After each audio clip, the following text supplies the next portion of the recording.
বলে আমি উটনি তো হারায় ফেললাম। আমি আরেকটা উট নিয়ে আমার উটনি খুঁজতে বের হইলাম, মরুভূমিতে খুঁজতে লাগলাম। খুঁজতে খুঁজতে অনেক দূর চলে গেলাম, সেখানে গিয়া দুইটা ঝুপড়িওয়ালা ঘর পাইলাম। আমি সেখানে গেলাম, যা বললাম একজন মুরব্বী পাইলাম।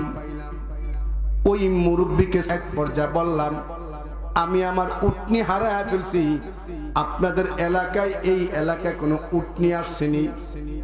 তখন ওই গ্রামের মহল্লার প্রধান যিনি ছিলেন উনি বলে উটনি পাইছি আমরা, আমাদের মহল্লায় উটনি পাওয়া গেছে, তবে উটনিগুলো যে আপনার না অন্য জনের প্রমাণ দেন। সাসা রাদিয়াল্লাহু তাআলা আনহু নিজের উটনির প্রমাণ পেশ করলেন। প্রমাণের পর মিলায়া দেখে উটনি মিলা গেছে ওনার উটনি। আল্লাহর নবী যে সাহাবী ছিলেন সাসা রাদিয়াল্লাহু তাআলা আনহু, আমরা অনেকের মুখ দেন আমরা বলতেও পারবো সাসা, বলেন বলেন, এটা সাহাবীর নাম। সাহাবা একরামের নাম মুখে উচ্চারণ করলো আল্লাহ তাকে নেকি দান করেন। কেন? এরা আল্লাহ পাকের পছন্দের জামাত, এদেরকে আল্লাহ মাফ করে দিবেন। তা আমি এক সাহাবীর নাম নিছি বলেন,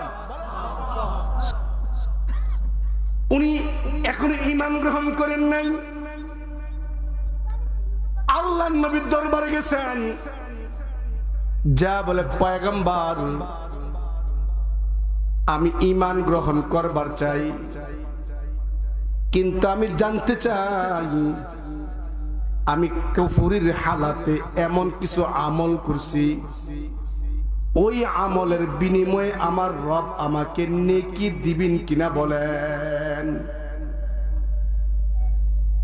এই সাসা রাদিয়াল্লাহু তাআলা আনহু আল্লাহর নবীকে বলতে পয়গম্বর আমি তো ইসলাম গ্রহণ করতে আসছি, কিন্তু আমি আপনার নবুয়তের জবান দিয়ে শুনবার চাই আমি কুফরির হালাতে এমন কিছু আমল করছি যেই আমলের প্রতিদান আমার আল্লাহ আমাকে দিবি কিনা বল।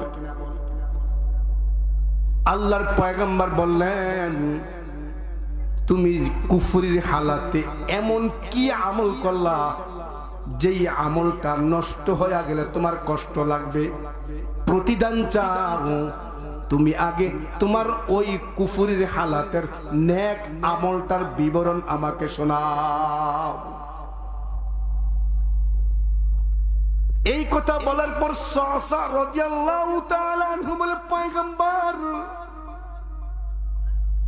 আমার দুইটা উটনি একবার হারা যায়,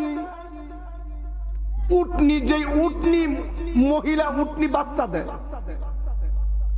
পুরুষ উটের চাইতে উটনির বড় দাম, তো উটনি বাচ্চাদের দাম বেশি, এর থেকে প্রজন্ম বের হয়।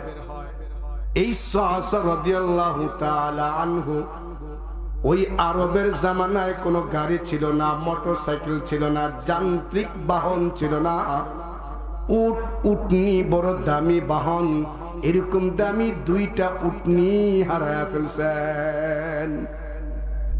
উনি আল্লাহর নবীকে আমলের কারগুজারি বলতেছেন, কি আমল করছেন উনি? বলে আমি উটনি তো হারায় ফেললাম, আমি আরেকটা উট নিয়ে আমার উটনি খুঁজতে বের হইলাম, মরুভূমিতে খুঁজতে লাগলাম। খুঁজতে খুঁজতে অনেক দূর চলে গেলাম, সেখানে গিয়া দুইটা ঝুপড়িওয়ালা ঘর পাইলাম। আমি সেখানে গেলাম, যা বললাম একজন মুরব্বী পাইলাম। ওই মুরব্বীকে এক পর্যায়ে বললাম আমি আমার উটনি হারায় ফেলছি, আপনাদের এলাকায় এই এলাকায় কোনো উটনি আসেনি? তখন ওই গ্রামের মহল্লার প্রধান যিনি ছিলেন উনি বলে উটনি পাইছি আমরা, আমাদের মহল্লায় উটনি পাওয়া গেছে, তবে উটনিগুলো যে আপনার না অন্য জনের প্রমাণ দেন। সাসা রাদিয়াল্লাহু তাআলা আনহু নিজের উটনির প্রমাণ পেশ করলেন। প্রমাণের পর মিলায়া দেখে উটনি মিলা গেছে ওনার উটনি।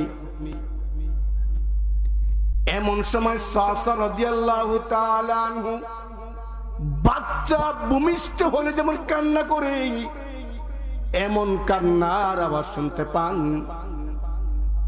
বাচ্চা জন্মের ওয়া ওয়া কান্না শুনবার পান।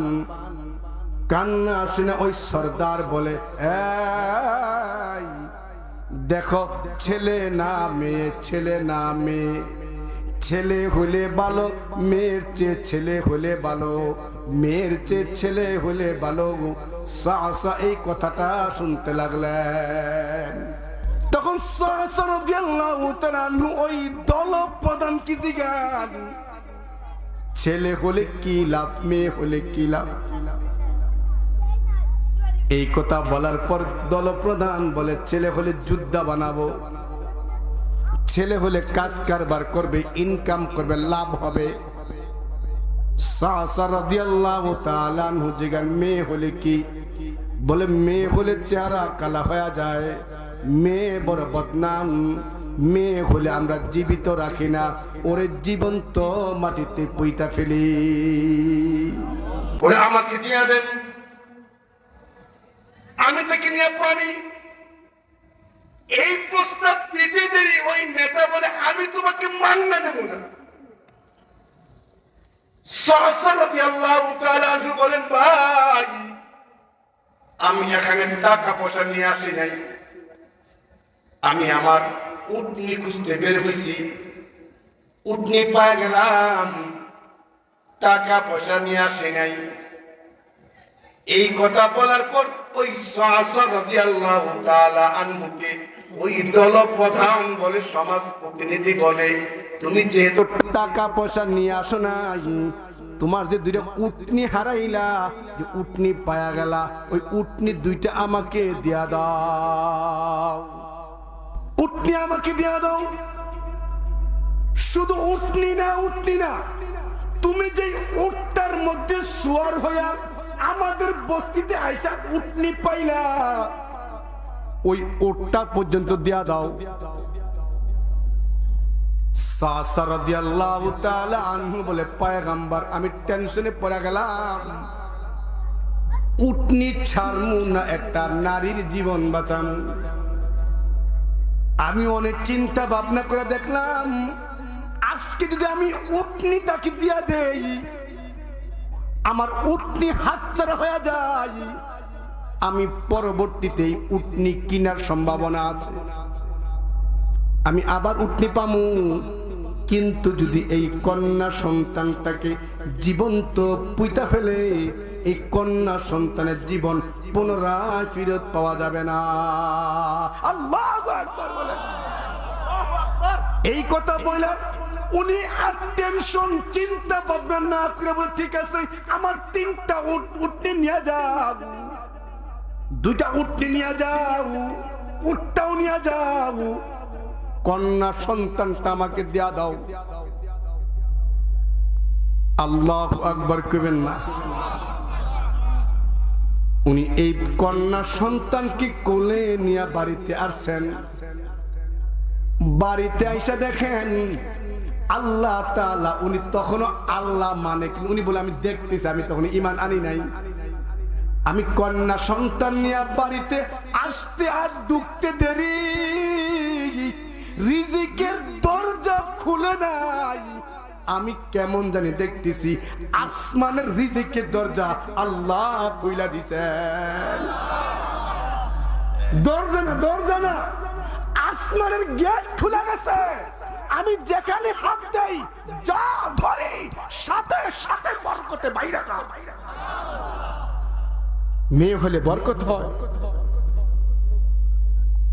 এই সাসা রাদিয়াল্লাহু তাআলার পয়গম্বর, এখন আমার তো সম্পদ বেড়ে গেছে,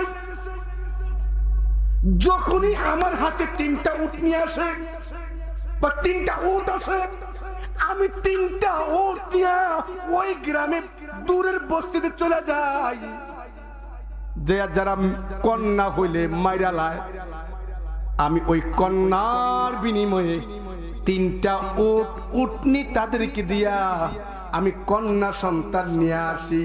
এরকম কন্যা সন্তান আনতে আনতে আনতে আনতে একটা জোরে আল্লাহু আকবার কইবেন, আমি উটনি তিনটা দিয়া কন্যা সন্তান আমার সংসারে ঘরে আনতে আনতে আনতে আনতে আমি এখন 360 জন কন্যার দায়িত্ব ওই বাবা।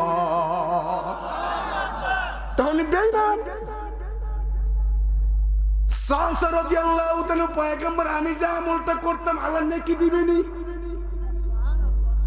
সুবহানাল্লাহ কয় না? আল্লাহ আমাকে নেকি দিবে কিনা? আল্লাহর পয়গম্বর বলেন সালসা আল্লাহ যদি নেকি না দিত রে আমি নবীর দরবারে তোকে আনতো না। আমি নবীর কদমে আনা মানি আল্লাহ তোকে পছন্দ করে। আল্লাহ তোমার এই নেক আমলের বিনিময়ে অবশ্যই তোমাকে প্রতিদান দিবে। এই জন্য আমার ভাইরা